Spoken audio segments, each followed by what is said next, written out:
নমস্কার বন্ধুরা, আমি অনামিকা আর আপনারা দেখছেন ইনব্রিফ ইউটিউব চ্যানেল।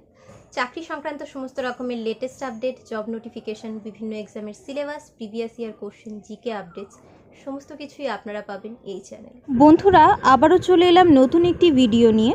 আজকের এই ভিডিওটি একটি ইনফরমেটিভ ভিডিও। এই ভিডিওটিতে আমি আলোচনা করব কেএমসি অর্থাৎ কলকাতা মিউনিসিপ্যাল কর্পোরেশনের আন্ডারে যেই শিক্ষক নিয়োগ হয়ে থাকে সেই সম্পর্কে। যারা এই বিষয়ে জানেন না কিংবা এই বিষয়ে জানার জন্য যারা ইন্টারেস্টেড রয়েছেন তাদেরকে বলবো আপনারা ভিডিওটিকে স্কিপ না করে শুরু থেকে শেষ অবধি দেখবেন, এবং এমন সমস্ত বন্ধুবান্ধবরা যারা এই বিষয়ে জানতে চায় তাদের কাছে কাইন্ডলি ভিডিওটিকে পৌঁছে দিন শেয়ার করে। তো চলুন আর দেরি না করে ভিডিওটি শুরু করা যাক। বন্ধুরা, পশ্চিমবঙ্গে কেএমসি অর্থাৎ কলকাতা মিউনিসিপ্যাল কর্পোরেশনের আন্ডারেও কিন্তু অ্যাসিস্ট্যান্ট টিচার নিয়োগ হয়ে থাকে। যেমন স্কুল সার্ভিস কমিশনের আন্ডারে আমরা জানি যে বিভিন্ন স্কুলগুলোতে টিচার নিয়োগ হয়ে থাকে, তেমনি কলকাতা মিউনিসিপ্যাল কর্পোরেশনের আন্ডারেও কিন্তু অ্যাসিস্ট্যান্ট টিচার নিয়োগ হয়ে থাকে। কেএমসি অ্যাসিস্ট্যান্ট টিচার পোস্টে অ্যাপ্লাই করতে গেলে প্রার্থীদের কী কোয়ালিফিকেশান থাকতে হয় বলে রাখি। কোনো প্রার্থীর যদি হায়ার সেকেন্ডারি পাস হয়ে থাকে ন্যূনতম 50% মার্কস নিয়ে, এবং তার যদি 2 বছরের ডিএলএড কোর্স করা থাকে, তাহলে এখানে প্রার্থীরা এলিজিবল। কিংবা প্রার্থীরা যদি হায়ার সেকেন্ডারি পাস হয়ে থাকে উইথ 50% মার্কস এবং সেই সঙ্গে 4 বছরের বিএলএড কোর্স করা থাকে, সেই ক্ষেত্রেও কিন্তু এখানে অ্যাপ্লাই করা যায়। যেই সকল প্রার্থীরা higher secondary pass with 50% marks এবং 2 বছরের এডুকেশনের ওপর ডিপ্লোমা কোর্স করা থাকে স্পেশাল এডুকেশনের ওপর, তারাও এখানে অ্যাপ্লাই করতে পারে। কিংবা প্রার্থীরা যদি গ্র্যাজুয়েট হয়ে থাকেন এবং সেই সঙ্গে 2 বছরের ডিএলএড কোর্স প্রার্থীদের করা থাকে, সেই ক্ষেত্রেও কিন্তু আবেদন করা যায়। এই কোয়ালিফিকেশনের সঙ্গে প্রার্থীদের অতি অবশ্যই টেট কোয়ালিফাইড হতে হয়, সেটা রাজ্যের হোক কিংবা সেন্ট্রাল দ্বারা কন্ডাক্টেড কোনো টেট হোক, সেই টেটে কিন্তু প্রার্থীদেরকে কোয়ালিফাইড হতে হয়। বয়সসীমা কত কী হতে হয় বলে রাখি। জেনারেল ক্যান্ডিডেটসদের ক্ষেত্রে এখানে ন্যূনতম বয়স হতে পারে 18 বছর এবং সর্বোচ্চ বয়স হতে পারে 40 বছর পর্যন্ত।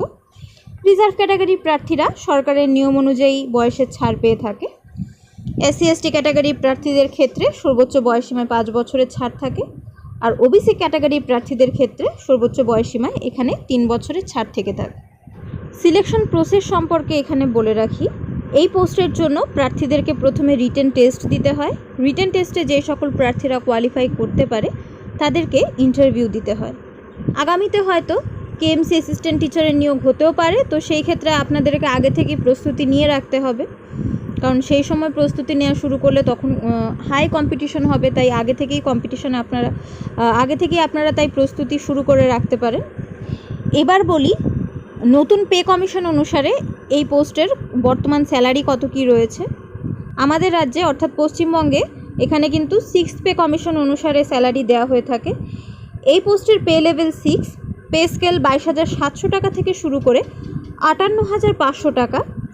বেসিক পে হিসেবে এখানে দেওয়া হয়ে থাকে 22,700 টাকা। এইচআরে অর্থাৎ হাউস রেন্ট অ্যালাউন্স হিসেবে এখানে দেওয়া হয়ে থাকে 2,724 টাকা। এই এইচআরে দেওয়া হয়ে থাকে বেসিক পে 12%। মেডিকেলের জন্য এখানে দেওয়া হয়ে থাকে 500 টাকা। ডিএ অর্থাৎ ডেয়ারনেস অ্যালাউন্স হিসেবে এখানে দেওয়া হয়ে থাকে 3,178 টাকা। পশ্চিমবঙ্গে এখন 14% করে ডিএর ঘোষণা হয়েছে, অর্থাৎ প্রতি মাসের শুরুতে এখানে আপনি স্টার্টিং গ্রস স্যালারি পাবেন। বেসিক এইচআরএ ডিএ মেডিকেল এগুলো সব কিছু মিলিয়ে স্টার্টিং স্যালারি হিসেবে এখানে আপনারা পাবেন 29,102 টাকা।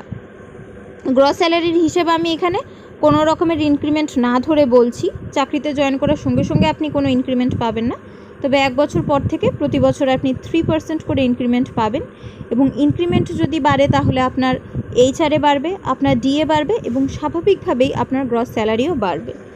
বন্ধুরা, আজ তবে এখানেই শেষ করছি।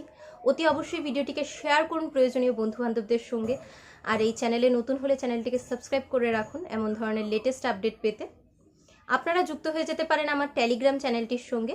বিভিন্ন এক্সামের রেজাল্ট, অ্যাডমিট কার্ড এবং নিয়মিত জিকে কুইজ আপনারা সেখানে পেয়ে যাবেন। টেলিগ্রাম চ্যানেলের লিঙ্ক আপনারা ভিডিওর ডেসক্রিপশানে পেয়ে যাবেন। আমি আবারও চলে আসবো অন্য কোনো ভিডিও নিয়ে। ততক্ষণের জন্য আপনারা সবাই খুব ভালো থাকুন, সুস্থ থাকুন আর দেখতে থাকুন আমার ইউটিউব চ্যানেল ইন ব্রিফ।